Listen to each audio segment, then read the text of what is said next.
Praise the Lord. प्रभु के नाम की स्तुति हो।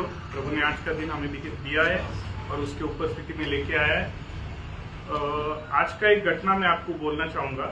आज जब मैं ऑफिस में गया आज सुबह, तो जब मैं गेट के अंदर गया तो एक व्यक्ति को लेके जा रहे थे, तो मैंने ध्यान से देखा तो मेरा जो टीम मेंबर है जो रोज मेरे साथ बैठ के काम करता है, तो उसको लेके जा रहे थे। तो मैंने पूछा कि इसको क्या हो गया, नहीं क्या टीम मेंबर को क्या हो गया। तो वो बोल रहे थे कि उसको इतना अनईजी फील हो रहा था, उसको सांस लेने में दिक्कत आ रहा था, तो उसको बैठ भी नहीं सकता, तो उसको इतना इमरजेंसी उधर से लेके गए। तो जब उसको लेके गए हॉस्पिटल में, जब पूछताछ हुई कि इनको क्या हुआ एक्चुअली, तो डॉक्टर ने ये बताया कि इनको हार्ट अटैक आया। तो तकरीबन वो जो मेरे साथ काम करते हैं उनकी तकरीबन उम्र 40 के आसपास होगी।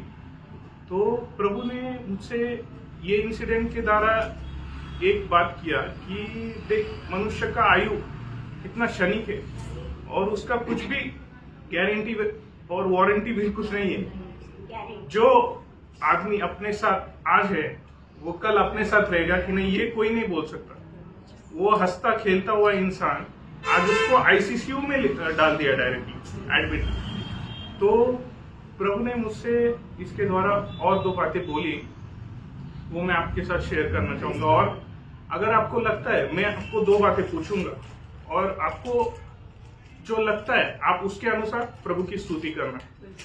पहला बात ये मैं आपको पूछना चाहूंगा कि प्रभु यीशु मसीह के बारे में आपको ये लगता है कि प्रभु यीशु मसीह ये जगत में आया, वो एक बहुत अच्छा इंसान था और उसने बहुत से चिन्ह चमत्कार किए। तो उस हिसाब से आप लोग प्रभु की स्तुति करना। या ग्रुप बी के जो लोग हैं जिनको लगता है कि नहीं, प्रभु यीशु मसीह मेरे लिए आया, मेरे लिए जीवन दिया, मेरे लिए अपना जान दिया और मुझे बचाया, वो नरक से बचाया। मैं अकेला भी अगर ये पृथ्वी पर होता तो भी मेरे लिए वो आता। तो वो हिसाब के जो लोग हैं वो प्रभु की स्तुति उस हिसाब से करेंगे। तो आप कौन से इस ग्रुप के हिसाब से हो, उस हिसाब से आप प्रभु की स्तुति करो।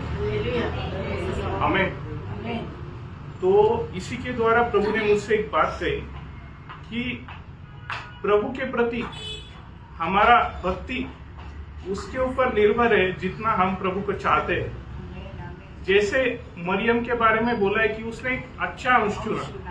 मार्था जो थी वो घर के काम, जो मेहमान आए उनके प्रति उसका दिल लग गया था, लेकिन उसके घर पे कौन आके बैठा है वो उसने कभी ध्यान दिया नहीं इतना। वो बस प्रभु यीशु मसीह को एक शारीरिक रूप से जानती थी और लाजरस का एक अच्छा दोस्त है, इस हिसाब से वो जानती थी। बट मरियम जो है उसने एक अच्छा अंश चुना। वो क्या उसने क्या किया, जब प्रभु यीशु मसीह वचन के द्वारा बोलता था तो तब मरियम क्या करती थी, उसके पादस्थान में आकर वचन सुनती थी। तो इसलिए प्रभु ने उसके बारे में बोला कि मरियम ने एक अच्छा अंश चुना।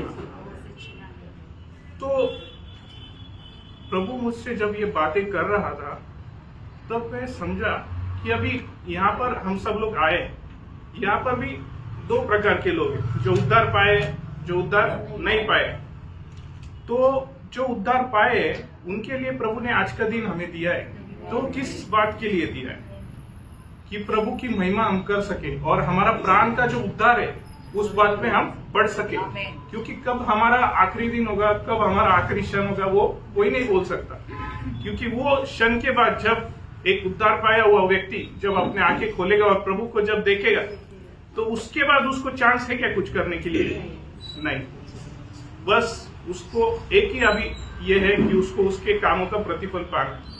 अभी दूसरे प्रकार के जो लोग मंडली में हैं जिनका उद्धार नहीं हुआ, उनको आज का दिन प्रभु ने किस लिए दिया है?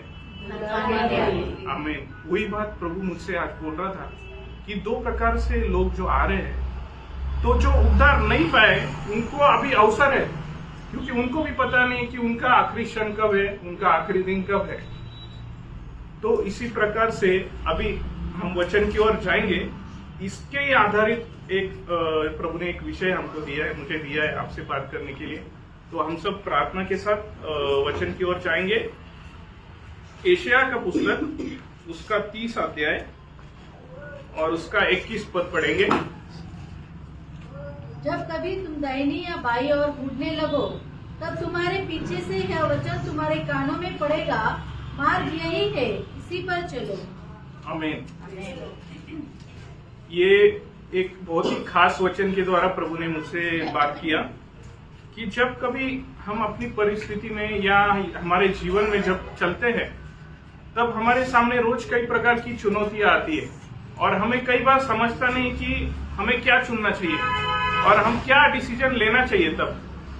और कई बार क्या होता है कि हम अपने शरीर के हिसाब से जो हमें अच्छा लगता है या जो सही लगता है उस हिसाब से हम डिसीजन लेते हैं और फिर फंस जाते हैं।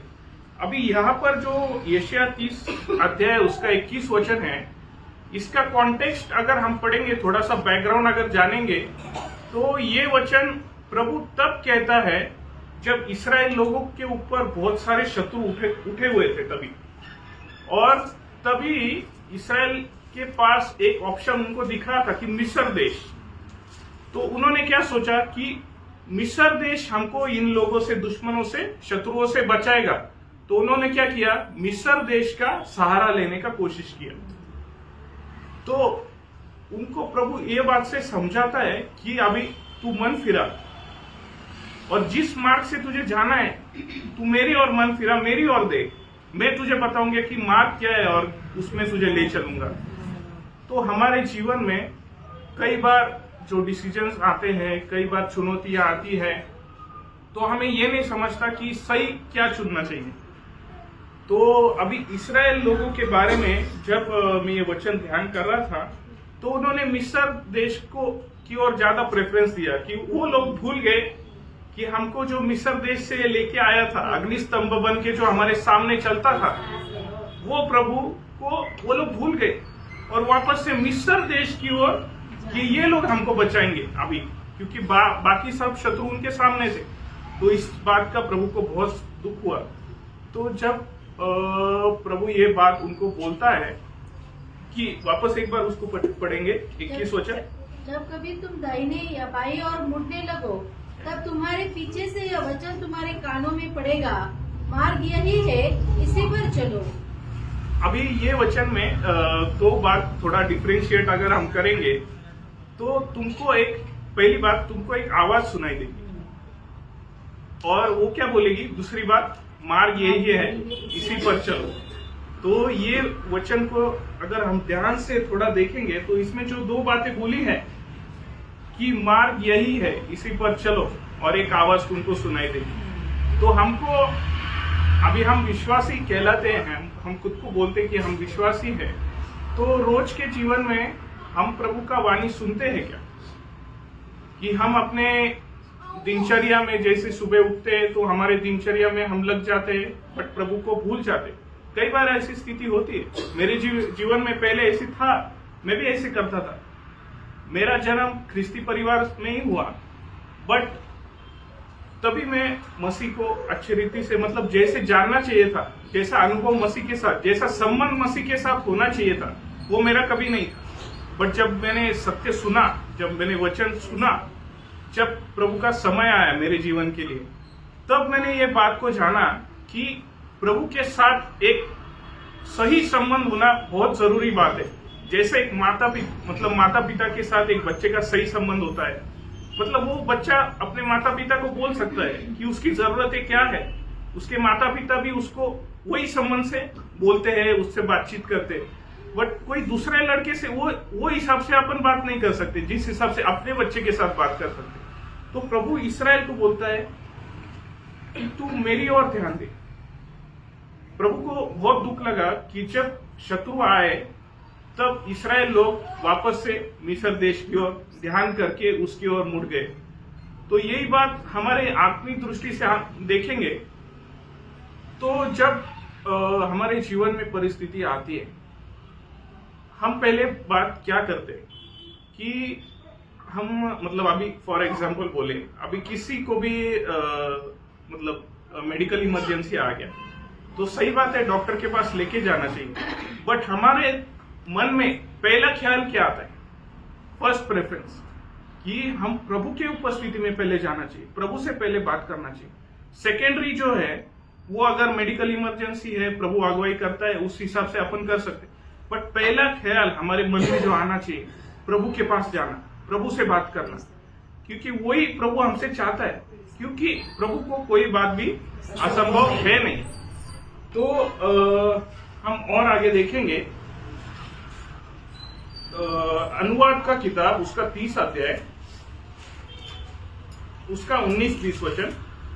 मैं आज आकाश और पृथ्वी दोनों को तुम्हारे सामने इस बात की साक्षी बनाता हूँ कि मैंने जीवन और मरण, आशीष और शाप को तुम्हारे आगे रखा है, इसलिए कि तू जीवन ही को अपना ले, कि तू और तेरा वंश दोनों जीवित रहे। आमीन। अभी प्रभु ये वचन के द्वारा जो बोलता है कि तू जीवन को ही अपना ले। प्रभु ने हमारे सामने जो जीवन को रखा है, प्रभु की ये अपेक्षा हमसे है कि हम जीवन को ही अपना ले। बट हम ये जीवन में जीते वक्त कई बार प्रभु की वाणी को ठुकरा देते हैं, प्रभु की वाणी को अनसुनी कर देते हैं। अभी प्रभु की वाणी सुनना ये कब पॉसिबल हो सकता है? जब हमारी विलिंगनेस हो सकती है कि सच में एक व्यक्ति को हम कब बोल सकते हैं कि ये सुनेगा, जब वो व्यक्ति सुनने के लायक हो, उसकी इच्छा है सुनने की, तभी वो व्यक्ति को हम कुछ बोल सकते हैं। यहाँ पर प्रभु कहता है कि तू मेरी वाणी सुन, मैंने तेरे सामने जीवन को रखा है, तो तू जीवन को अपना ले। अभी एक उदाहरण इसके साथ जो लिंक होता है, एक चरवाहे और भेड़ का, तो उसके लिए हम एक पढ़ेंगे अध्याय, यूहन्ना का अध्याय, उसका 10 अध्याय 1 से 6 वचन। मैं तुमसे सच सच कहता हूँ कि जो कोई द्वार से भेड़शाला में प्रवेश नहीं करता, परंतु किसी दूसरी ओर से चढ़ जाता है, वह चोर और डाकू है। परंतु जो द्वार से भीतर प्रवेश करता है, वह भेड़ों का चरवाहा है। उसके लिए द्वार पर द्वार खोल देता है और भेड़ें उसका शब्द सुनती है, और वह अपनी भेड़ों को नाम ले लेकर बुलाता है और बाहर ले जाता है। जब वह अपनी सब भेड़ों को बाहर निकाल चुकता है, तो उनके आगे आगे चलता है, और भेड़ें उसके पीछे पीछे हो लेती है, क्योंकि वे उसका शब्द पहचानती है। परंतु वे पराये के पीछे नहीं जाएंगी, परंतु उससे भागेगी, क्योंकि वे परायों का शब्द नहीं पहचानती। यीशु ने उनसे दृष्टांत कहा, परंतु वे न समझे कि ये बातें क्या है जो वह हमसे कहता है। आमीन। ये वचन में हम एक भेड़ और चरवाहा के बारे में जब देखते हैं, तो कई बार आपने अनुभव भी किया होगा, कई बार आपने देखा भी होगा कि अगर एक भेड़ को किसी दूसरे व्यक्ति का आवाज, कोई दूसरा व्यक्ति आवाज अगर देता है, तो भेड़ उसको रिस्पॉन्ड नहीं करती है कभी भी। बट जब उसका चरवाहा, सच्चा चरवाहा जब उसको आवाज देता है, तभी वो रिस्पॉन्ड करती है और भागते हुए उसके पास आती है। तो प्रभु के साथ हमारा जो संबंध होना चाहिए प्रियो, ये वचन हमें इसलिए दिया है कि ये हमारे जीवन में उतरना चाहिए और उस हिसाब से हम जीना चाहिए। तो यहाँ पर जो चरवाहा और भेड़ का जो दृष्टांत प्रभु ने कहा, तो हम भी प्रभु के भेड़े हैं और हमें प्रभु की वाणी रोज सुननी चाहिए कि प्रभु मुझसे क्या बोलना चाहता है, प्रभु मुझसे चाहता क्या है, मेरे जीवन से चाहता क्या है। कि बस हम ये समझते हैं कि मेरा जीवन, ये पृथ्वी पर अभी मेरा जन्म हुआ है, बाकी जैसे चलना है वैसे चलने दो और एक दिन मृत्यु आएगा, ये प्रकार के हम लोग होने चाहिए। या प्रभु की मेरी प्रति इच्छा क्या है, वो जानने वाली इच्छा हमारे मन में होनी चाहिए। तो इस बात से और हम ये समझते हैं, एक और वचन पढ़ेंगे, उसका 7 से 13 पढ़ेंगे आगे थोड़ा। तब यीशु ने उनसे फिर कहा, मैं तुमसे सच सच कहता हूँ, भेड़ों का द्वार मैं हूँ। जितने मुझसे पहले आए वे सब चोर और डाकू है, परंतु भेड़ों ने उनकी न सुनी। द्वार मैं हूँ, यदि कोई मेरे द्वारा भीतर प्रवेश करे तो उद्धार पाएगा और भीतर बाहर आया जाया करेगा और चारा पाएगा। चोर किसी और काम के लिए नहीं, परंतु चोरी करने और घात करने और नष्ट करने को आता है। मैं इसलिए आया कि वे जीवन पाए और बहुत ऐसे पाए। अच्छा चरवा मैं हूँ, अच्छा चरवा भेड़ों के लिए अपना प्राण देता है। आमीन। जो हमारा अच्छा चरवा है प्रियो, उसने हमारे लिए अपना प्राण दिया है, और प्राण दिया बस इतना ही नहीं, बट वो हमारे लिए जी भी उठा और अभी पिता के बाजू में हमारे लिए विनती भी करता है, और एक दिन हमारे लिए वो आने वाला है, क्योंकि हम ये आशा में जीवन बिताने वाले लोग हैं। और एक वचन हम पढ़ेंगे एजेकियल उसका 18 अध्याय उसका 32 वचन। क्योंकि प्रभु यहोवा की वाणी है, जो मरे उसके मरने से मैं प्रसन्न नहीं होता, इसलिए पश्चाताप करो, तभी तुम जीवित रहोगे। आमीन। अभी प्रियो, प्रभु ने उसका वचन उसकी वाणी के द्वारा हमें बोला तो है, बट प्रभु ने हमारे सामने जीवन मृत्यु दोनों ऑप्शन रखे हैं। बट अभी ऑप्शन रखे हैं, बस इतना ही नहीं, बट चॉइस करना हमारे हाथ में। तो प्रभु इतना ही नहीं कि प्रभु ने बस हमारे सामने रखे, बट प्रभु हमें सलाह भी देता है।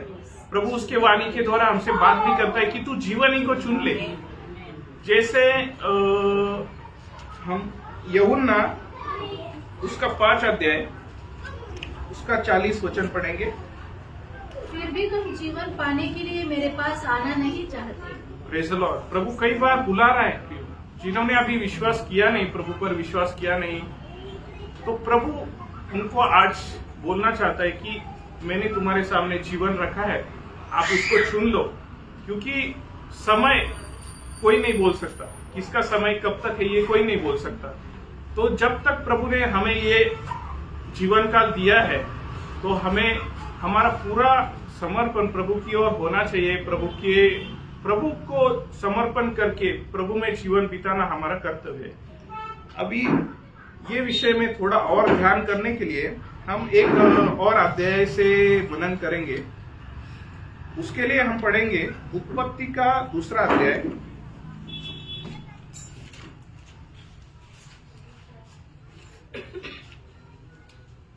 उसका 15, 16 और 17 वचन। तब यहोवा परमेश्वर ने आदम को लेकर अदन की वाटिका में रख दिया कि वह उसमें काम करे और उसकी रक्षा करे।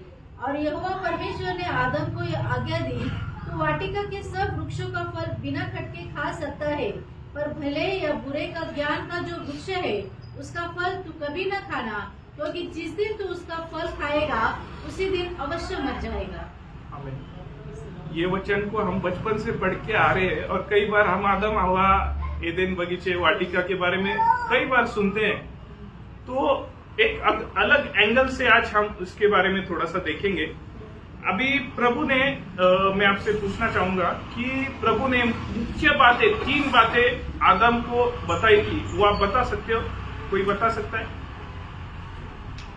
काम करे, रक्षा करे। यस। और तीसरी बात रक्षा करना आमीन। यही तीनों बातें हैं कि पहली बात, अभी आदम की वाटिका में आदम को रखा है, तो उसको प्रभु ने एक काम दिया है कि तू ये काम करना। ओके। दूसरी बात, ये जो वाटिका है इसकी तुझे रक्षा करनी है। और तीसरी बात, ये मिडल में एक पेड़ है, अच्छा बुरे का पेड़ है, उसका फल तू नहीं खाना। तो ये बातें प्रभु ने जब आदम को बताई तो उसने सुनी, ठीक है, बट अभी हमारे प्रति उसका एक आत्मिक अर्थ क्या है वो एक वचन से हम जानेंगे। तीनों बातों का काम करे, पहली बात थी आदम को बोला था कि तू काम करे। तो हमारे प्रति प्रभु क्या कहना चाहता है? काम करे का अर्थ एक प्रकार से बोलेंगे तो यूहन्ना उसका 6 अध्याय उसका 29 वचन। यीशु ने उन्हें उत्तर दिया, परमेश्वर का कार्य यह है कि तुम उस पर जिसे उसने भेजा है विश्वास करो। आमीन। प्रभु का काम ये है कि जिसे उसने भेजा है उस पर तू विश्वास करे। यानी इन शॉर्ट, तू विश्वास करके उद्धार पाए, जीवन पाए और नरक में ना जाए। इन शॉर्ट, एकदम सिंपल। प्रभु कभी कॉम्प्लिकेटेड बातें बोलता नहीं, कि तू विश्वास करे, जीवन पाए, यही तू एक पहला काम कर पाए, ये मेन काम है। बाकी मेन अभी बहुत सारे काम हैं करने के लिए, कि ये प्रभु में आने के बाद आप काम कर सकते हो। प्रार्थना करना एक काम है, लोगों को गवाही देना एक काम है, सुसमाचार सुनाना एक काम है। प्रभु का कार्य बहुत सारे प्रकार के, बट मुख्य एक काम जो तुझे पहले करना है वो क्या करना है? विश्वास करना है। जिसे उसने भेजा है उस पर विश्वास करना है। ओके, तो सेकेंड पॉइंट हम देखेंगे, रक्षा करे। तो कोई बोल सकता है रक्षा करने के हमारे प्रति क्या हो सकता है रक्षा करना? सबसे अधिक यस, नीति वचन उसका 4 अध्याय उसका 23 वचन। सबसे अधिक अपने मन की रक्षा कर, क्योंकि जीवन का मूल स्रोत वही है। आमीन। प्रभु ये वचन जब बोलता है कि सबसे अधिक अपने हृदय की रक्षा कर, क्योंकि जीवन का मूल स्रोत वही है, ये इसलिए बोलता है क्योंकि हमारे हृदय में कई प्रकार के पाप का उगम है। उधर से ही स्टार्टिंग पॉइंट है, उधर से ही बुरे बुरे विचार आना, उधर से ही अच्छे ख्याल नहीं आना, उधर से स्टार्ट होता है। तो प्रभु कभी भी स्टार्टिंग से काम करता है, प्रभु कभी भी ऐसे बीच बीच में काम नहीं करता है। तो इसलिए प्रभु ये वचन के द्वारा बोलता है कि सबसे अधिक, सबसे पहले वो अपने हृदय का रक्षा कर, क्योंकि जीवन का मूल स्रोत, क्योंकि वो अगर खराब हो गया, जिस व्यक्ति का हृदय अगर खराब हो गया तो उसका आगे का काम पूरा खराब होगा। वो कितना भी कोशिश करे उससे सुधारने के लिए, या दूसरे कोई भी सुधारने के लिए उसका कितना भी कोशिश करे कि बाबा सुधर जा, ऐसे नहीं ऐसे कर, तो वो व्यक्ति तभी भी नहीं सुनेगा, क्योंकि उसने अपने खुद के हृदय की रक्षा खुद करना चाहिए। कोई दूसरा आकर मेरे हृदय की रक्षा कैसे करेगा? इसलिए प्रभु आपको और मेरे को बोलता है कि पहले तू अपने हृदय की रक्षा कर, क्योंकि शैतान का अटैक करने का तरीका, जैसे हम बोलते हैं कि आंखों की अभिलाषा, शरीर की अभिलाषा, जीविका का घमंड, ये जब आता है तो ये जब हमारे शरीर पर जब कार्य करता है तो पहले अटैक करता है हृदय पर। हमारा मन खराब करने का शैतान प्रयत्न करता है, और जब हमारा मन खराब होता है तो अगर एक उद्धार पाया हुआ व्यक्ति अगर ऐसी बात करता है तो आत्मा उससे, पवित्र आत्मा जो है उससे खिन्न हो जाता है, और कई बार उसको रिपीटेडली उसका सिग्नल देता है कि नहीं तू गलत कर रहा है, ये तूने बुरा विचार किया, ये तूने गलत किया, ये तूने गलत किया, ये कई बार बोलते रहता है। लेकिन एट द लास्ट कभी कभी वो हमसे वाद विवाद करना छोड़ देता है। जैसे कि अभी प्रभु के दास ने बोला कि दुबई में जो एयर शो हो रहा था, अभी मैं एविएशन बैकग्राउंड से हूं, मैं फाइटर फ्लाइट में बैठ चुका हूं, तो मुझे अनुभव है। तो जब ये फ्लाइट जब जा रहा था, जब 40-50 फीट के ऊपर था, वो एरोबेटिक्स कर रहा था, तो उसका पता नहीं उसका फ्यूलिंग या इंजन में कुछ इश्यू आ गया।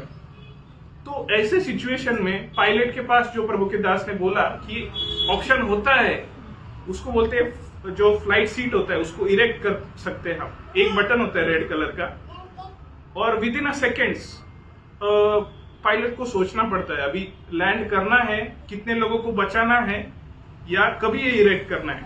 थोड़ा सा भी वो सेकेंड्स में अगर गलती हो गया और फ्लाइट इंजन में अगर आग लग गया, उसने अगर इरेक्ट किया भी तो भी उसका पैराशूट जल सकता है, या वो गलत दिशा में इरेक्ट हो सकता है। तो उसे सही दिशा में इरेक्ट करने के लिए उसके पास कुछ ही सेकेंड्स रहता है, कुछ ही सेकेंड्स, उसके बीच में उसको सोचना पड़ता है। वैसे ही प्रियो, जैसे आज के उदाहरण से हमने सुना कि जो मेरे साथ वो व्यक्ति काम करता है, वो उसकी तकरीबन उम्र 40 है। हमारी भी कई प्रकार की उम्र है, अलग अलग उम्र है, मेरी अलग उम्र है, आपकी अलग उम्र है, बट अनादि काल से लेकर अनंत काल तक प्रभु ने एक छोटा सा घटक रखा है, उसको बोलते हैं समय।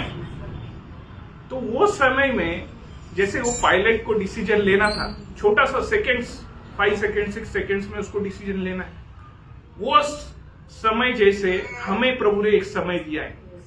क्योंकि प्रभु कई बार वचन से हम पढ़ते कि हमारी आयु है कितनी। मूसा 90 वचन संहिता में बोलता है प्रभु मेरे दिन गिनने को मुझे सिखा।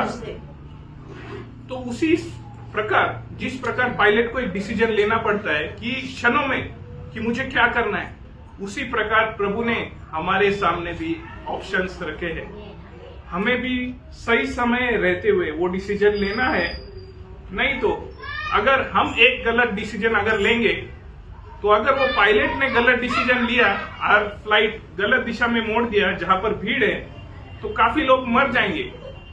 अभी हमारी अवस्था में हम अगर देखेंगे, मेरा जीवन अगर मैंने जीते वक्त सही से नहीं बिताया तो इसका नुकसान किसको होगा? मुझको तो होगा, बट मेरे संपर्क में जो जो लोग आ रहे हैं उनको भी होगा कि नहीं होगा? मेरे जीवन से कितने लोग नाश हो सकते हैं। मेरी गवाही अगर अच्छी नहीं होगी तो मेरी गवाही से ये बोलेगा अरे वो भी तो ऐसा है। सही बात है कि वो सिचुएशन, वो टाइमलाइन प्रभु ने आपको दिया है और वो टाइम का हिसाब प्रभु आपसे पूछेगा कि आपकी आयु इतनी थी, आपने उस आयु के साथ क्या किया। अगर कई लोगों का मेरे कारण नुकसान हो रहा है तो उसका हिसाब मुझे ही देना है, क्योंकि प्रभु बोलेगा, दिखाएगा प्रभु, तेरा आयु देख के उसने ये डिसीजन लिया, गलती किसका है? तू नहीं सुधरा। तेरा काम था उसको सुधारना, तेरा काम था उसको वचन बताना, तेरा काम था उसको सुसमाचार सुनाना। तूने वो किया क्या? तूने अगर वो नहीं किया तो उसके प्राण का भी दोषी तू होएगा। तो ये प्रभु के दास ने किसी अद्भुत रीति से आज बात किया।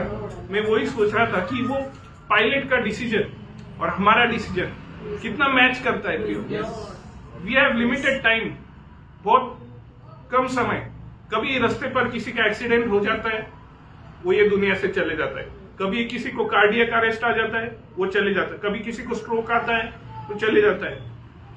आज साथ में रहेगा, कल नहीं रहेगा, कल लोग कब्रिस्तान में जाएंगे उसके लिए। यही एक आखिरी चांस प्रभु ने हमें दिया है एक विश्वासी के लिए। इसलिए एक चांस है कि वो और भी प्रभु में बढ़े, प्रभु के राज्य के लिए कार्य करे और उसके प्राण के उद्धार में और भी बढ़ते जाए और लोगों के लिए एक आदर्श बने और लोगों के लिए एक सुसमाचार का कार्य में बढ़ते जाए, प्रार्थना करे। ये कार्य एक विश्वासी के लिए दिया है। एक अविश्वासी के लिए टाइमलाइन प्रभु ने क्यों सेट किया है कि बेटा अभी सुन, तेरे पास इतना टाइम बाकी है। अभी आयु तो उसको मालूम नहीं है कितना है, आज है 100 साल है 60 साल है, वो नहीं मालूम। लेकिन you have limited time, within that time you have to select, you have to give a choice. आपको एक चॉइस देनी है कि मुझे अभी सही मार्ग में जाना है या गलत मार्ग में जाना है, मुझे अपने इच्छा के अनुसार चलना है या मुझे प्रभु की इच्छा अपनाकर प्रभु के मार्ग में चलना है। तो यही बातें बहुत जरूरी है प्रियो, जब हम ये जीवन बिताते हैं, क्योंकि ये जीवन कब खत्म होगा, प्रभु का आगमन हो सकता है, हमारा जीवन खत्म हो सकता है। तो हमें बहुत सावधानी से ये जीवन में चलना चाहिए। ओके, तो हमने 2 बातें देखी। तीसरा बात जो है, भले और बुरे के ज्ञान का वृक्ष से फल से नहीं खाना, नहीं तो तू निश्चय मर जाएगा। तो उसका आत्मिक अर्थ मतलब एक वचन हम पढ़ेंगे, रोमियो उसका 6:23, क्योंकि पाप की मजदूरी तो मृत्यु है, परंतु परमेश्वर का वरदान हमारे प्रभु यीशु मसीह में अनंत जीवन है। आमीन। यहाँ पर प्रभु बोलता है, हमें बोलता है, जैसे आदम और हवा को बोला था, देख ये भले बुरे के ज्ञान के वृक्ष का फल तो नहीं खाना, वैसे ही यहाँ पर प्रभु रोमियो 6:23 में बोलता है पाप की मजदूरी मृत्यु है। और रोमियो 3:23 में क्या बोलता है? सबने पाप किया और परमेश्वर की महिमा से रहित थे। आमीन। सगळ्यांनी पाप केले, सबने पाप किया और परमेश्वर के महिमा से रहित हो गए। तो ये 3 बातों से हमने जो देखा, पहली बात था कि तू काम करना, अदन की वाटिका में तू काम करना। दूसरी बात थी अदन की वाटिका की रक्षा करना, जिसमें आदम फेल हो गया। और तीसरी बात थी भले और बुरे के ज्ञान के वृक्ष से फल तू नहीं खाना, नहीं तो तू निश्चय मर जाएगा। अभी प्रियो और हम उसी अध्याय से पढ़ेंगे, उत्पत्ति का पुस्तक उसका 2 अध्याय उसका 9 वचन पढ़ेंगे। और यहोवा परमेश्वर ने भूमि से सब भांति के वृक्ष जो देखने में मनोहर और जिनके फल खाने में अच्छे हैं उगाए। 1 मिनट रुकना। यहाँ पर जो अभी मैं सबसे विनती करना चाहूंगा, आई होप सबने बाइबल लाया होगा अपना। अभी हम बहुत डीप थोड़ा स्टडी में जा रहे हैं, तो सभी ने बाइबल लाया होगा तो ओपन करिए, मेरे को थोड़ा हेल्प करना वो वचन पढ़ने में। सिस्टर वापस से शुरुआत से पढ़ेंगे। और यहोवा परमेश्वर ने भूमि से सब भांति के वृक्ष जो देखने में मनोहर और जिनके फल खाने में अच्छे हैं उगाए, और वाटिका के बीच में जीवन के वृक्षों को और भले या बुरे के ज्ञान के वृक्षों को भी लगाया। यहाँ पर कुछ आपको डिफरेंस लगा? ये वचन में कोई बोल सकता है? कुछ तो बात है इसमें। सब भांति के वृक्ष लगाए और जीवन के सब भांति के वृक्ष उगाए उगाए और जीवन का वृक्ष और भले बुरे के ज्ञान का वृक्ष लगाया। आमीन। मैंने कई बार वचन पढ़ा, बट ये डिफरेंस मेरे को मतलब ये लास्ट वीक ही समझा कि उगाए और लगाए, इसमें एक फर्क है। मतलब इंग्लिश ट्रांसलेशन में, कई ट्रांसलेशन में नहीं है वो, but new King James version, new KJV जो बोलते हैं हम, उसमें बोलते हैं, इंग्लिश में उसको लिखा है द ट्री ऑफ लाइफ और and the tree of evil and good he placed them.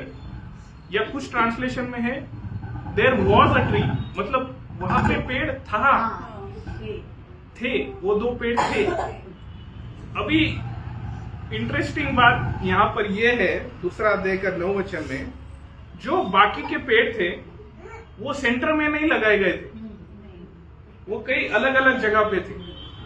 But यहाँ पे वापस उसका दूसरा अध्याय का सेकेंड बी पार्ट पढ़ेंगे, 9 वचन का बी पार्ट। और वाटिका के बीच में वृक्ष, जीवन के वृक्ष को और भले या बुरे के ज्ञान के वृक्ष को भी लगाया। आमीन।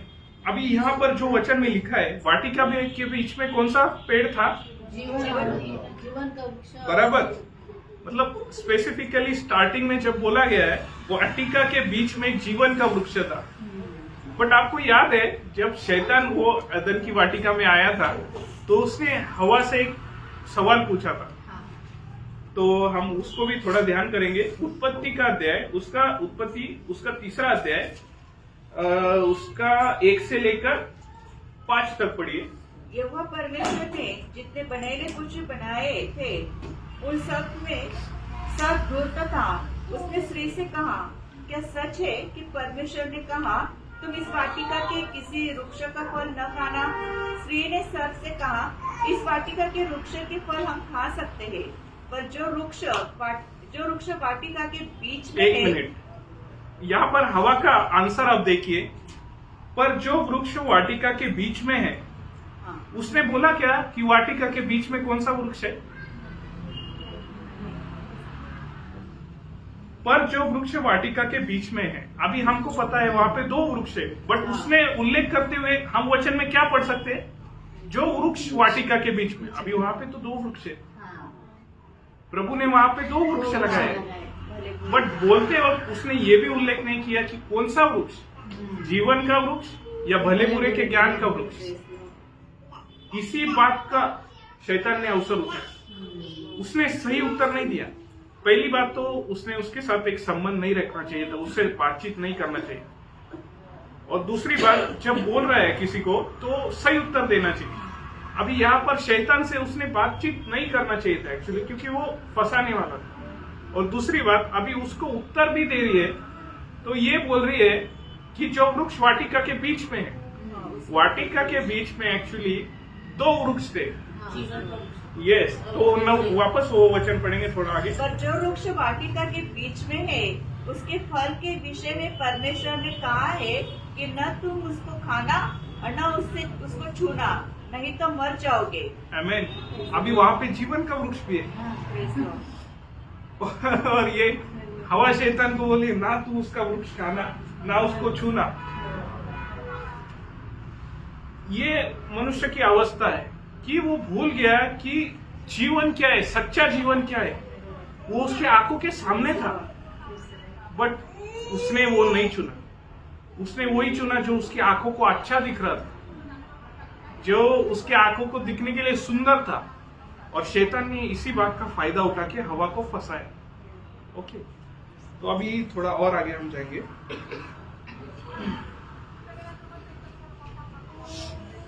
एक वचन पढ़ेंगे, इब्रानियों उसका 4 अध्याय उसका 13 वचन।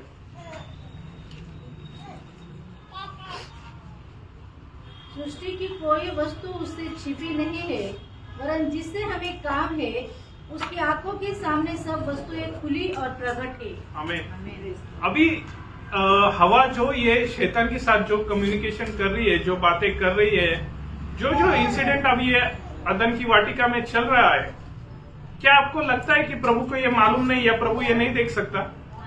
मालूम है। अभी शैतान उससे बातें कर रहा है, क्या ये प्रभु को नहीं मालूम? या शैतान अभी उसको फुसला कर अभी वो पेड़ के पास वो जो बोल रहा है कि ये फल को तू देख, कितना अच्छा है, खाने के लिए अच्छा है, देखने के लिए अच्छा है, प्रभु को ये मालूम नहीं क्या? प्रभु को तब भी मालूम था। बट आपने कभी सोचा कि प्रभु को ये मालूम है कोई व्यक्ति अभी गलत करने जा रहा है, तो आपने ये सोचा होगा शायद से कि प्रभु तब क्यों नहीं आया?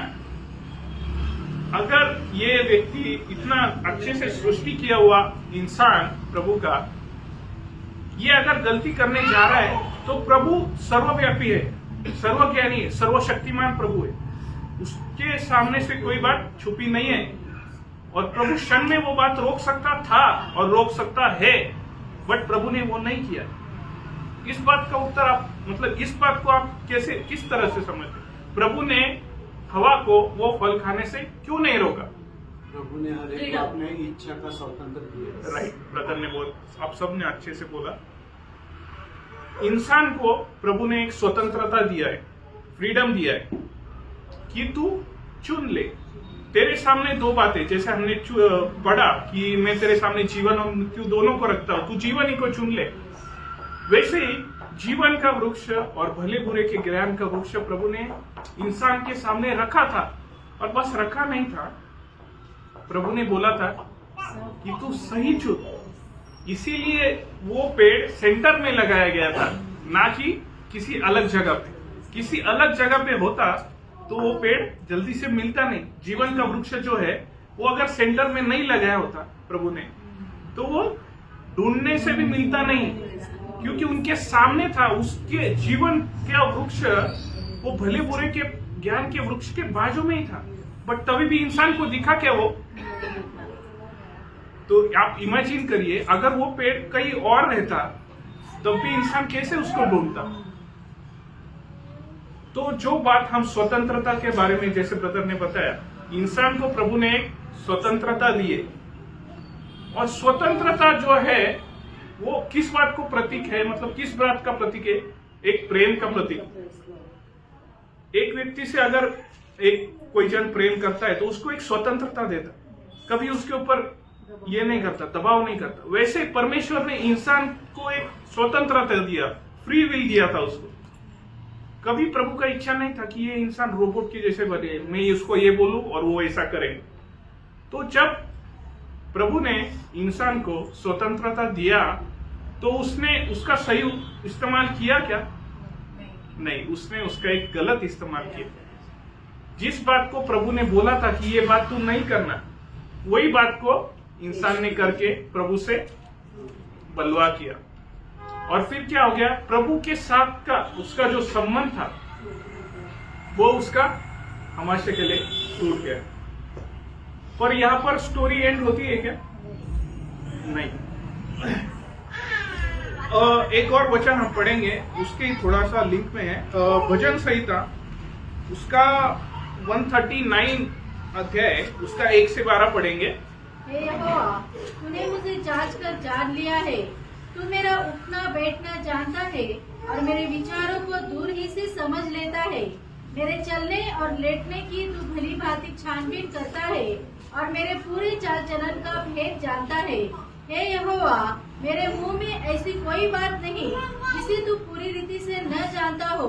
तूने मुझे आगे पीछे घेर रखा है और अपना हाथ मुझ पर रखे रहता है। यह ज्ञान मेरे लिए बहुत कठिन है, यह गंभीर है और मेरी समझ से बाहर है। मैं तेरे आत्मा से भागकर किधर जाऊं या तेरे सामने से किधर भागूं? यदि मैं आकाश पर चढ़ूं तो तू वही वहाँ है। यदि मैं अपना बिछौना अधोलोक में बिछाऊं तो वहाँ भी तू है। यदि मैं भोर की किरणों पर चढ़कर समुद्र के पार जा बसूं तो वहाँ भी तू अपने हाथ से मेरी अगुवाई करेगा और अपने दाहिने हाथ से मुझे पकड़े रहेगा। यदि मैं कहूँ कि अंधकार में तो मैं छिप जाऊंगा और मेरे चारों ओर का उजियाला रात का अंधियारा हो जाएगा, तो भी अंधकार तुझसे न छिपाएगा। रात तो दिन के तुल्य प्रकाश देगी, क्योंकि तेरे लिए अंधियारा और उजियाला दोनों एक समान है। आमीन। ये वचन के द्वारा जब इसका कॉन्टेक्स्ट हम देखते हैं कि प्रभु से कोई भी बात छिपी हुई नहीं है, प्रभु को सब बातें मालूम है। बट फिर भी प्रभु ने हमें जो स्वतंत्रता दी है, अभी हमारे संबंध में ये जो स्वतंत्रता है, ये दर्शाता है, ये जो स्वतंत्रता है वो लेके जाता है हमें किस वस्तु की ओर लेके जाता है? क्रूस की ओर। क्योंकि क्रूस जो है, प्रभु यीशु मसीह का जो क्रूस है, वो एक सेंटर पॉइंट है, फोकल पॉइंट जिसे बोलते हैं हमारे स्वतंत्रता का। जो भी व्यक्ति उस क्रूस के पास आकर अपना जीवन समर्पण करता है, जो भी विश्वास करता है कि प्रभु यीशु मसीह ये क्रूस पर मेरे लिए मरा, उसने सब लहू, आखिरी में उसका पानी निकला शरीर में से, जब बॉडी के पूरा फ्लूइड, पूरा ब्लड जब निकल जाता है तो आखिरी में फ्लूइड निकलता है, पानी निकलता है। वो आखिरी बूंद तक लहू उसने मेरे लिए बहाया। वो जो स्वतंत्रता है वो क्रूस पर हमें मिलती है। इसलिए पौलुस गलातिय उसका 2 अध्याय उसका 20 वचन में बोलता है, मैं मसीह के साथ क्रूस पर चढ़ाया गया हूँ, अब मैं जीवित न रहा पर मसीह मुझ पर जीवित है, और मैं शरीर में अब जो जीवित हूँ केवल उस विश्वास से जीवित हूँ जो परमेश्वर के पुत्र पर है, जिसने मुझसे प्रेम किया और मेरे लिए अपने आप को दे दिया। आमीन। जिसने मुझसे प्रेम किया, दैट इज इंडिविजुअल, मतलब मुझसे प्रेम किया, हमसे भी नहीं, मुझसे प्रेम किया, माझ्यासाठी माझ्यावर त्यांनी एवढं प्रेम केलं। जब हम ये पढ़ते हैं तो सच में प्रियो हम ये जान सकते हैं कि वो प्रभु ने मेरे लिए क्या किया है। जो प्रभु शब्द से कुछ भी करने का सामर्थ जो रख सकता है, उसने रोमी सिपाहियों के हाथ से वो कोड़े खाए, किसके लिए? मेरे लिए। जो प्रभु एक शब्द से कुछ भी कर सकता है, सूर्य को रोक सकता है, चंद्रमा को रोक सकता है, उसने रोमी सिपाहियों के हाथ से वो कोड़े तो खाए ही खाए, बट वो रोमी सिपाहियों ने उसके मुख पर थूका, उसके मुख पर बॉक्सिंग किया, उसके बाल नोचे। ये किसके लिए किया प्रभु? मेरे लिए, आपके लिए, हम सबके लिए। इसलिए किया कि बेटे ये मैं तेरे लिए कर रहा हूं कि तू नहीं जानता तेरा समय कितना है, बट तू ये बात पर विश्वास कर कि मैं तेरे लिए आया। क्योंकि अगर तू ये बात पर विश्वास नहीं करेगा तो एक वचन है, यूहन्ना 8:24 पढ़े। इसलिए मैंने तुमसे कहा कि तुम अपने पापों में मरोगे, क्योंकि यदि तुम विश्वास न करोगे कि मैं वही हूँ तो अपने पापों में मरोगे। हमें यहाँ पर प्रभु कहता है कि यदि तू विश्वास नहीं करेगा तो तू अपने पापों में मरेगा। तो इसलिए बेटा अभी समय है तो विश्वास कर ले, क्योंकि कब ये समय पार हो जाएगा ये हम भी नहीं बोल सकते। तो हमने यहाँ पर जो अच्छी स्वतंत्रता प्रभु ने हमें क्रूस के द्वारा दी है उसके बारे में देखा। अभी दूसरी प्रकार की स्वतंत्रता शैतान भी कई बार देता है, तो उसके आधार में एक वचन पढ़ेंगे, नीति वचन उसका 14 अध्याय उसका 12 वचन। नीति सूत्रे 14 अध्याय त्याचं 12 वचन। ऐसा मार्ग है जो मनुष्य को ठीक जान पड़ता है, परंतु उसके अंत में मृत्यु ही मिलती है। हमें अभी शैतान कई बार हम मतलब जो अविश्वासी है उनके जीवन में कार्य करता ही है, बट कई बार विश्वासियों के जीवन में भी कार्य करता है। कई बार स्वतंत्रता जो है इंसान के लिए एक प्रेम का प्रतीक है प्रभु का, बट कई बार ये स्वतंत्रता जो है इंसान को बिगड़ने का भी एक कारण हो जाती है। जैसे देमास के बारे में हम पढ़ते हैं, 2 तीमुथियुस उसका 4 अध्याय उसका 10 वचन। क्योंकि देमास ने इस संसार को प्रिय जानकर मुझे छोड़ दिया है। देमास ये ऐसा व्यक्ति था जो प्रभु के दास के साथ कार्य करता था, बट संसार का जो लोभ या संसार के प्रति उसका प्रेम है, उसको एक स्वतंत्रता जान पड़ी। वो एक्चुअली उसके लिए एक बंधक था, उसके लिए एक बंधन था वो, कि अगर तू ये मार्ग में जाएगा तो तेरा नाश होगा। बट वो ये बात नहीं समझ पाया।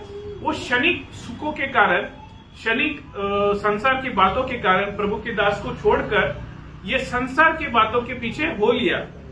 तो ये जो स्वतंत्रता शैतान हमें देता है और जो स्वतंत्रता प्रभु हमें देता है, उसमें फर्क हमें जानना चाहिए। ओके, मैं आशा करता हूं आपको ये समझा होगा।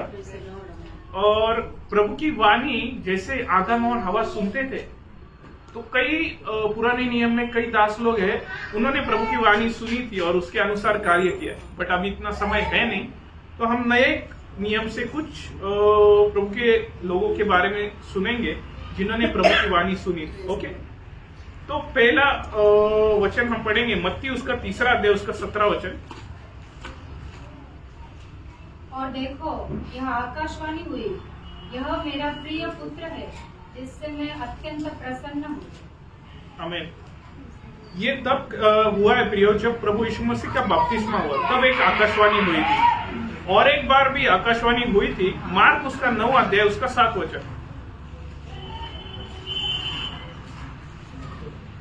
तब एक बादल ने उन्हें छा लिया और उस बादल में से एक शब्द निकला, ये मेरा प्रिय पुत्र है, इसकी सुनो। यहाँ पर प्रियो हम देखते हैं कि आकाशवाणी हुई, मतलब यहाँ पर परमेश्वर की वाणी सुनने में आई, लोगों को सुनने में आई। दूसरा बात हम देखेंगे फिलिप्पुस के बारे में है, प्रेरितों के काम उसका 8 अध्याय उसका 29 वचन। तब आत्मा ने फिलिप्पुस से कहा, निकट जाकर इस रथ के साथ हो ले। आमीन। यहाँ पर फिलिप्पुस को भी परमेश्वर का आत्मा बोलता है कि वहां से एक क्षण आ रहा था, वो एक अविश्वासी था, बट वो भी प्रभु का चुना हुआ था। तो यहाँ पर प्रभु का आत्मा फिलिप्पुस से बात करता है। तीसरा बात हम देखेंगे पौलुस के बारे में, प्रेरितों के काम 9 अध्याय उसका 4 से लेकर 6 तक। और वह भूमि पर गिर पड़ा और यह शब्द सुना, हे शाऊल, तू मुझे क्यों सताता है? उसने पूछा, हे प्रभु तू कौन है?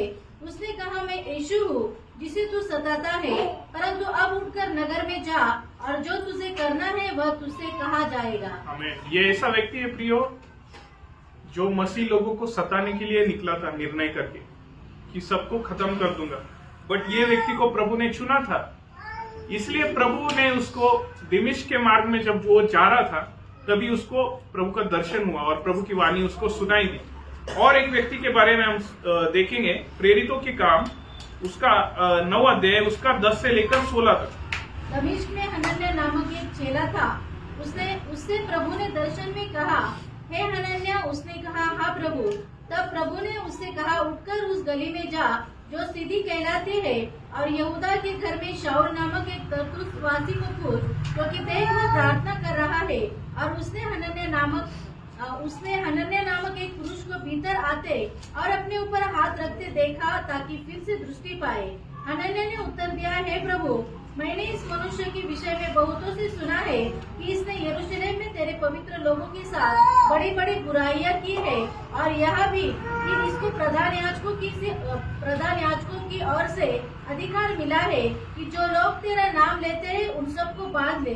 परंतु प्रभु ने उससे कहा, तू चला जा, क्योंकि वह तो अन्य जातियों और राजाओं और इस्राएलियों के सामने मेरा नाम प्रकट करने के लिए मेरा चुना हुआ पात्र है, और मैं उसे बताऊंगा कि मेरे नाम के लिए उसे कैसा कैसा दुख उठाना पड़ेगा। हमें यहाँ पर प्रभु हनन्याह से बात कर रहा है पौलुस के प्रति। तो यहाँ पर हमने चंद उदाहरण नए नियम से देखे, कई उदाहरण है, बट जो प्रभु ने अगुवाई किया वो उदाहरण मैंने लिए। अभी हमें ये बात को समझना है कि प्रभु ने तब ये लोगों से बातें की, प्रभु पहले भी बातें करता था, पुराने नियम में भी बातें करता था, नए नियम में भी बातें की। अब प्रभु किस प्रकार बात करता है, ये बात को थोड़ा सा हम देखेंगे। पहला पॉइंट है वचन के द्वारा, तो उसके आधार में हम पढ़ेंगे 2 तिमोथी उसका 3 अध्याय 16 और 17 वचन। संपूर्ण पवित्र शास्त्र परमेश्वर की प्रेरणा से रचा गया है और उपदेश और समझाने और सुधारने और धार्मिकता की शिक्षा के लिए लाभदायक है, ताकि परमेश्वर का जन सिद्ध बने और हर एक भले काम के लिए तत्पर हो जाए। आमीन। संपूर्ण पवित्र शास्त्र यानी वचन के द्वारा आज प्रभु हमसे बातें करता है, क्योंकि ये वचन में प्रभु ने अभी सब कुछ हमारे लिए जो था वो पूरा एक्यूमुलेट करके हमको दे दिया है। तो अभी प्रभु हमसे वचन के द्वारा बात करता है, और दूसरी प्रकार से भी प्रभु बात करता है, वो भी हम देखेंगे पवित्र आत्मा के द्वारा।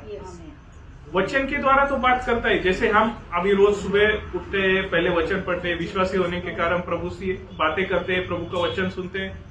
वचन के द्वारा जो हमने पहला पॉइंट देखा, अभी दूसरा पॉइंट देखेंगे पवित्र आत्मा के द्वारा। उसके लिए हम पढ़ेंगे रोमियो उसका 8 का 1। अतः जो मसीह यीशु में है उन पर दंडक की आज्ञा नहीं, क्योंकि वे शरीर के अनुसार नहीं वरन आत्मा के अनुसार चलते हैं। आमीन। आत्मा के अनुसार चलते हैं, वो इसलिए चलते हैं क्योंकि वो आत्मा की बात सुन पाते हैं। आमीन। और एक वचन पढ़ेंगे रोमियो उसका 8 अध्याय 14 से 16। इसलिए कि जितने लोग परमेश्वर की आत्मा के चलाए चलते हैं वही परमेश्वर के पुत्र है, क्योंकि तुमको दासवती की आत्मा नहीं मिली कि फिर भयभीत हो, परंतु ले पालक की आत्मा मिली है, जिसे हम ही अब्बा हे पिता कहकर पुकारते हैं। आत्मा आप ही हमारे आत्मा के साथ गवाही देता है कि हम परमेश्वर के संतान हैं। हमें यहाँ पर भी हमने जो देखा, प्रभु जो है उसके आत्मा के द्वारा बात कर। और तीसरा भी एक बात प्रभु ने बोला, अपने दासों के द्वारा प्रभु बात करता है। जैसे वचन के द्वारा प्रभु बोलता है, पवित्र आत्मा हमारे अंदर जो दिया है उसके द्वारा बोलता है।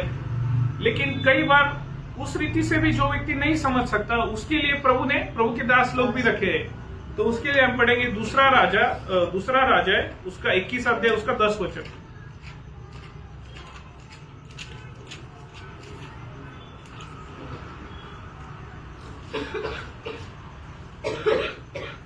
इसलिए यहोवा ने अपने भविष्य वक्ताओं के द्वारा कहा। आमीन। अपने भविष्यवक्ता या आज के समय में अगर हम कहें तो दासों के द्वारा। और एक वचन दूसरा पत्रोस उसका 1 अध्याय उसका 21 वचन। क्योंकि कोई भी भविष्यवाणी मनुष्य की इच्छा से कभी नहीं हुई, पर भक्तजन पवित्र आत्मा के द्वारा उभारे जाकर परमेश्वर की ओर से बोलते थे। आमीन। कई बार हम वचन पढ़ते हैं, फिर भी हमें जब नहीं समझ में आता, तो जब हम संगति में आते तब प्रभु के दास जो होते हैं उनके द्वारा भी प्रभु बात करता है। क्योंकि कई सिचुएशन हमारे जीवन में होती हो, मतलब करंटली होती है, बट वो हम नहीं समझ पाते। बट उसका विवरण कैसे करना है, वो विभाजन करके हमें कैसे समझाना है, तो उसके लिए प्रभु ने प्रभु के दास लोग भी रखे हैं जो वचन को ध्यान करके प्रभु से पाकर और वो वचन का सही अर्थ क्या है वो हमें समझाते हैं। तो प्रभु के दासों के प्रति भी हमें प्रभु को धन्यवाद देना चाहिए। तो हमने यहाँ पर 3 बातें देखी, प्रभु कैसे कैसे बात करता है। आज वचन के द्वारा, दूसरे बात पवित्र आत्मा के द्वारा, तीसरी बात आमीन। अभी जब प्रभु हमसे इस तरह से बात करता है तो हमारा रिस्पांस प्रभु की तरफ कैसे होना चाहिए, वो थोड़ी सी बात देकर हम समाप्त करेंगे। प्रभु की वाणी जब हमारे पास आती है, जब हम वचन पढ़ते हैं या प्रभु का आत्मा हमसे बात करता है या प्रभु का दास हमसे बात करता है, तो उसको रिस्पॉन्ड हम किस प्रकार से करते हैं, तो उसके लिए हम एक वचन पढ़ेंगे, इब्रानियों उसका 11 अध्याय उसका 6 वचन। और विश्वास बिना उसे प्रसन्न करना अनोना है। आमीन। जब भी हम प्रभु की वाणी सुनते हैं तो पहली बात जो है, हमें उस बात पर विश्वास करना चाहिए। क्योंकि जब प्रभु मुझसे कोई बात कह रहा है तो वो तो झूठ होगी नहीं, वो 100% सही हो। तो जब प्रभु मुझसे कोई बात बोलता है तो मुझे उस पर विश्वास करना है। ये हमारी पहली प्रतिक्रिया। दूसरी प्रतिक्रिया हमारी जो है उसके लिए एक वचन पढ़ेंगे, यूहन्ना उसका 14 अध्याय उसका 15 वचन। यदि तुम मुझसे प्रेम रखते हो तो मेरी आज्ञाओं को मानोगे। आमीन। जो व्यक्ति प्रभु की बात पर विश्वास करता है वो क्या करेगा, दूसरी बात आज्ञा भी मानेगा। तो दूसरा पॉइंट जो है हमारा आज्ञाकारिता। पहला था विश्वास, दूसरा बात था आज्ञाकारिता। अभी तीसरा बात है मत्ती उसका 25 का 21।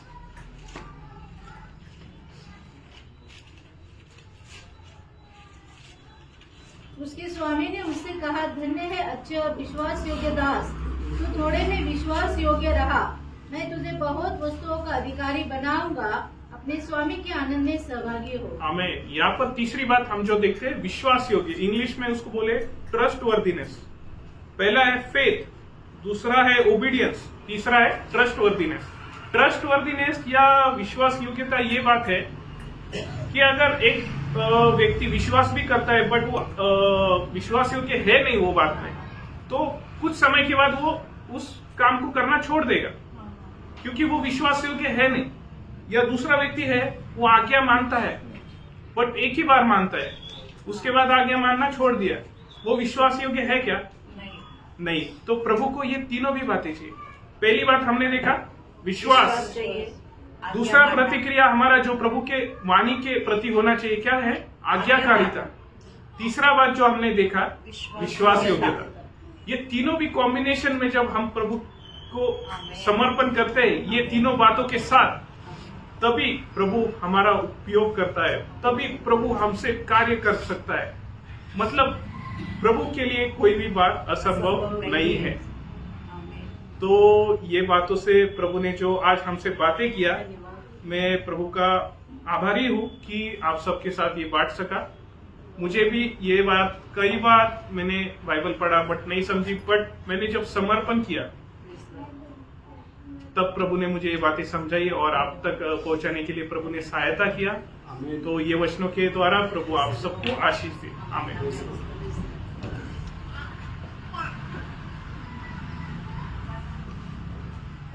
Praise the Lord. Praise the Lord.